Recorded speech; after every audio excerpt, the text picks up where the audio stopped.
Yanto. Assalamualaikum Teman-teman, kali ini kita akan coba membahas yaitu mesin 4 langkah atau mesin 4 tak. Apa itu mesin 4 tak? Yaitu adalah mesin pembakaran dalam yang dalam satu kali siklus pembakaran akan mengalami 4 langkah piston. Sekarang ini banyak sekali yang menggunakan metode 4 langkah ini. Salah satunya ada di sepeda motor yang sering kita pakai, ada juga di mobil, kemudian di kapal, kemudian ada juga di alat-alat berat dan yang lainnya. Lantas 4 langkah itu apa saja? 4 langkah itu adalah yang pertama, itu adalah langkah hisap. Nah, langkah hisap ini adalah pergerakannya dari TMA atau titik mati atas, jadi TMA, kemudian menuju ke TMB atau titik mati bawah, atau posisi piston itu bergerak turun ke bawah, sehingga dia mengakibatkan menghisap O2 dari intake valve atau katup hisap. Nah, itu menghisapnya adalah bahan bakar. Kalau untuk bahan bakar campur udara, kalau untuk mesin bensin, kalau untuk mesin diesel dia hanya udara saja.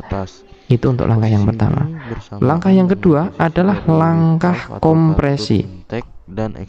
Langkah kompresi ini adalah pergerakan piston dari TMB menuju ke TMA atau posisi piston dari bawah menuju ke atas.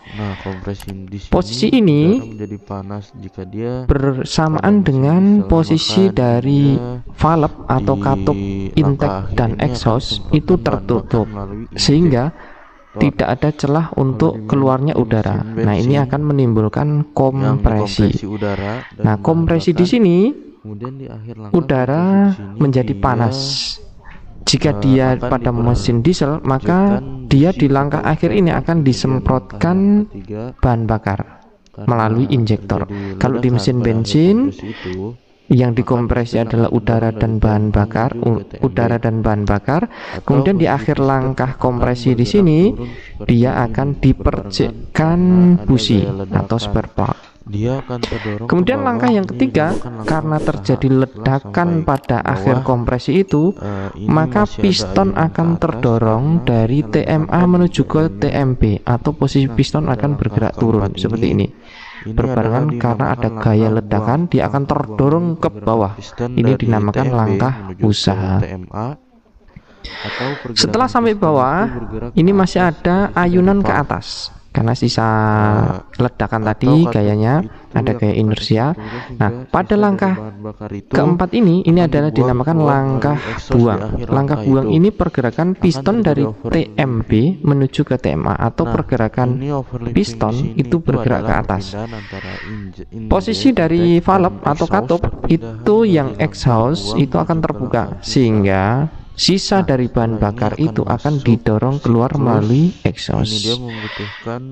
Di akhir langkah itu akan terjadi namanya overlapping. Nah, ini overlapping di sini itu adalah perpindahan antara intake dan exhaust. Nah, perpindahan dari langkah buang menuju ke langkah hisap. Nah, setelah ini dia akan masuk ke langkah hisap dan seterusnya. Siklus ini akan bekerja secara terus-menerus. Jadi dalam satu siklus ini dia membutuhkan